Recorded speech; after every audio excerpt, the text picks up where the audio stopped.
You are listening to the Marriage Clinic Podcast, a podcast on love, marriage, and personal development. Our purpose is to inspire and equip you with knowledge and skills to enable you to have lasting and fulfilling relationships. Now your host, Joshua Mulgrew.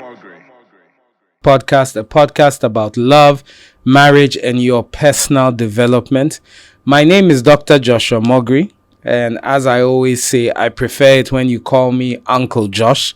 I'm your African uncle that gives you straight relationship and marriage advice. This is a podcast about love, marriage, and your personal development. So it's for those who are married, those who are single. I want to make a humble request to you. It takes us a lot of effort to put this content together, and it really helps us when you share. When you like and follow us on our social media platforms, when you share the material, when you recommend us, when you leave a comment, all of these things are things that you can do that's going to help to push this podcast further. So I would ask that you pause now and do that if possible. And I am truly grateful. I will do my best to keep bringing great content to you, great content that is relevant to you. Last week, we started talking about abuse in relationships. We looked at what abuse is. And if you are listening to this, man or woman, and you've been abused in a relationship, I want to say sorry. I know it's a difficult thing to go through. And I hope that as we go through this content is going to put you on a path to healing and help you come out of some of these abusive situations. We spoke about what abuse is. We talked about the 6 kinds of abuse, which is physical abuse, emotional, verbal, financial, sexual. And we introduced one that is often not spoken about. But if you are a religious person, you may have experienced it one way or another, and that is spiritual abuse. So this week, what I want to talk to you about is how to identify abuse. How to identify abuse or identifying abuse. I don't want to call it red flags per se, because there's more to identifying abuse than just red flags. Now, the first thing you need to note is that abuse will often start small and escalate. No abuser starts beating and strangling their partner from day one. So understand that most abusers will start with very little violent or abusive behaviors and keep pushing it further and further as much as you will take. So every time, your abuser will test the boundaries of what you are willing to accept and what you are not willing to accept. So first of all, understand that abuse will start small and escalate. So even if it is a little situation now, I would advise you to take it seriously now. The second thing you need to know, and we're talking about how to identify abuse, is that there are red flags that you would see in an abusive partner.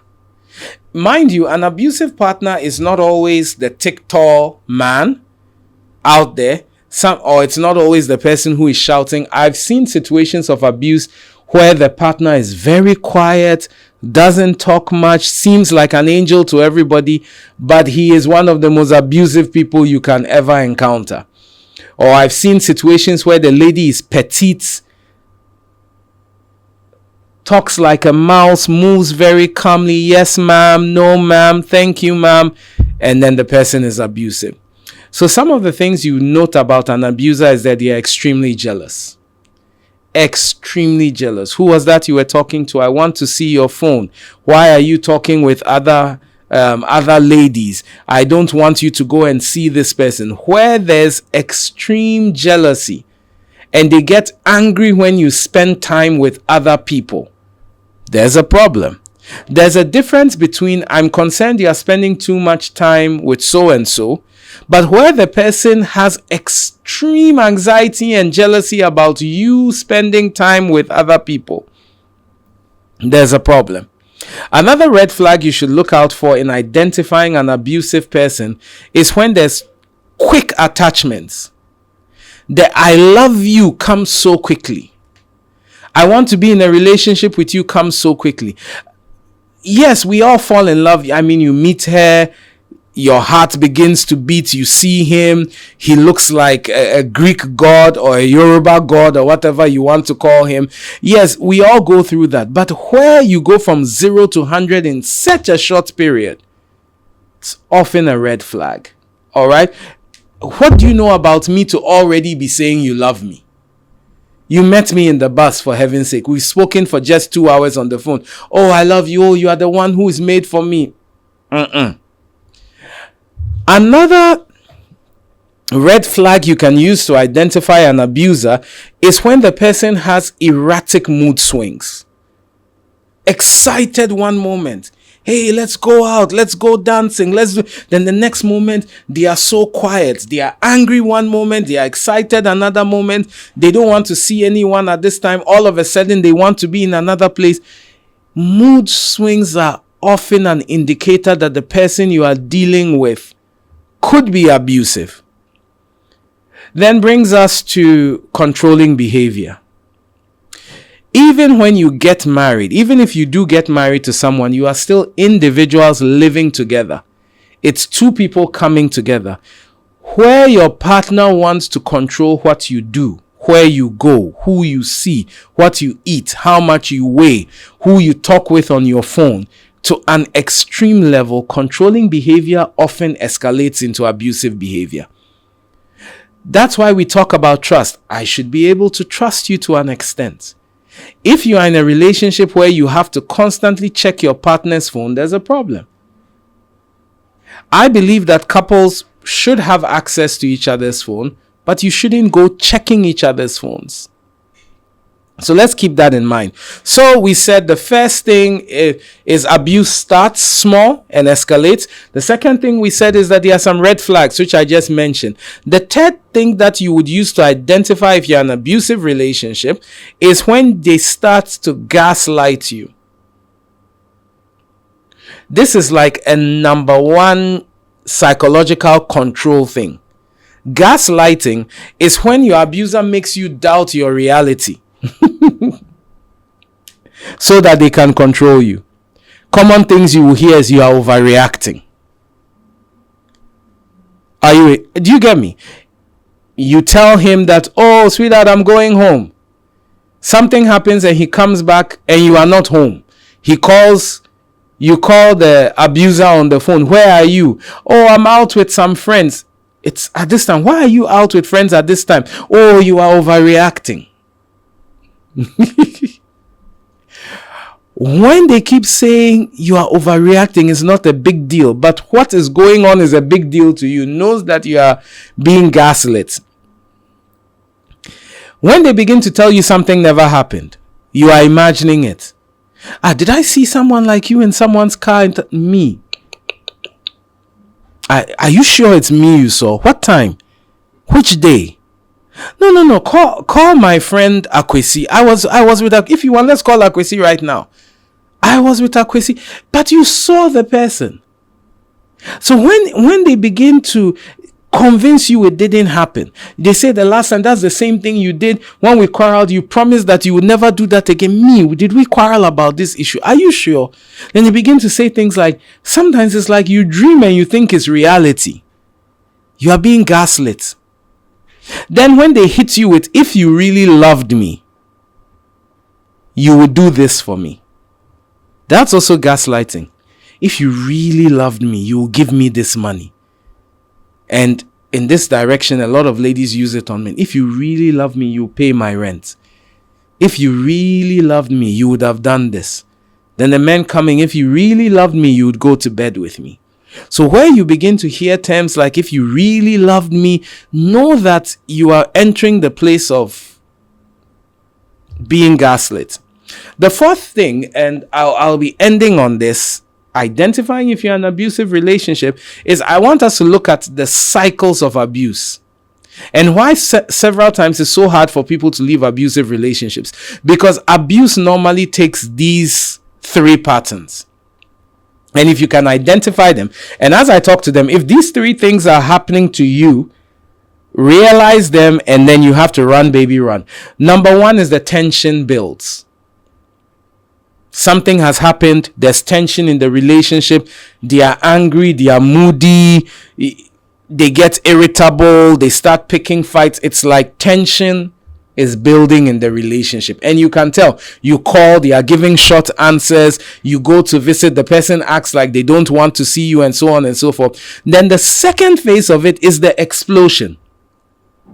They shout, they insult, some may become physically abusive, emotionally abusive. I'm not going to talk to you again. Get out of my life.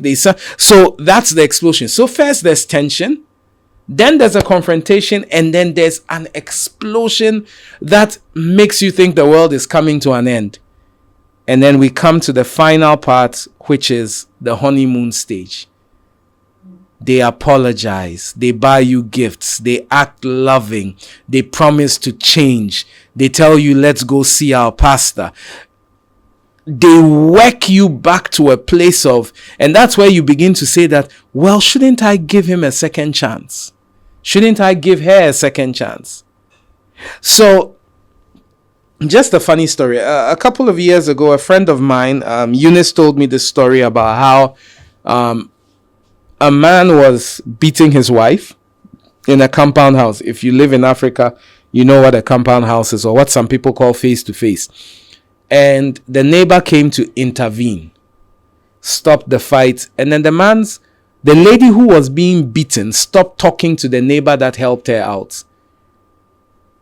So finally, they had to find out what is going on. And she said, anytime my husband beats me, after that, he gives me a lot of money or buys what I have been asking him for.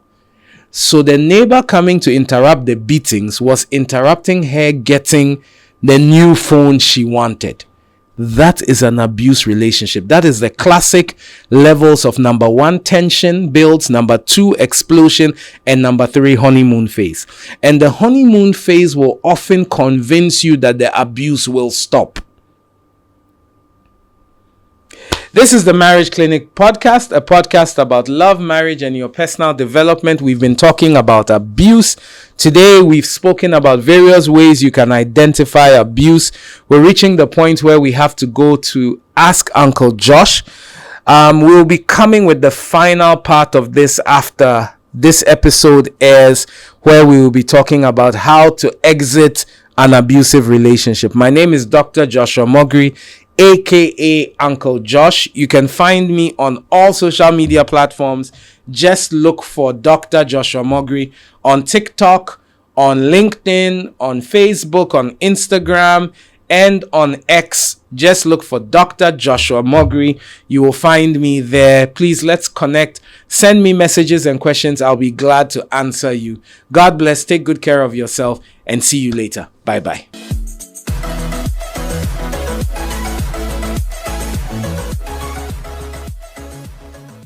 Okay, so we have this question here that says, Dear Uncle Josh, I'm not going to mention the person's name. My wife keeps putting pressure on me to send remittance to her family, but it's putting a strain on our finances. How should I handle this situation? So what we are seeing here is that his wife needs him to send certain amounts of money to her family, but it's putting a strain on the relationship. This is a very clear problem in African society, where children are the retirement investment package of parents. So most parents believe that I'm taking care of my children so that in my old age, my children will take care of me. To a certain extent, it perpetuates cycles of poverty. It's called the black tax in several places. And most families that cannot break out of poverty are because when the child should be building generational wealth, they are taking care of two generations. They are taking care of their parents and then taking care of their children at the same time. It's a reality of life. It's a reality of the African continent. However, you and your partner should have a conversation and have a realistic budget of what is possible to send. Culturally, and even for those who believe in the Christian faith, we are supposed to take care of our loved ones. So yes, there's that responsibility. But that should be done within a budget. So the two of you may have to sit down and you have a discussion. You put out all the costs you have as a family and say, okay, so what is a reasonable amount we can send that does not damage us, but also lets family know? And as you begin to prosper, or as you begin to do better, you can increase the amount of remittance you send. But you need to sit down and have a conversation. Not be passive aggressive about it. Not act like nothing is happening. You just need to patiently sit down, talk with one another, and decide that this is the amount we can send. Realizing that there's no amount you can send home that family will ever be satisfied with. And remember, someone will always tell you it's not enough. So send what you can and what shows honor, but not what breaks your back. Thank you so much. It's been a pleasure. Have a great day. Have a great morning, afternoon, or evening, depending on the time you are listening to this. And please don't forget to share this with so many other people. God bless you. Take care and bye-bye.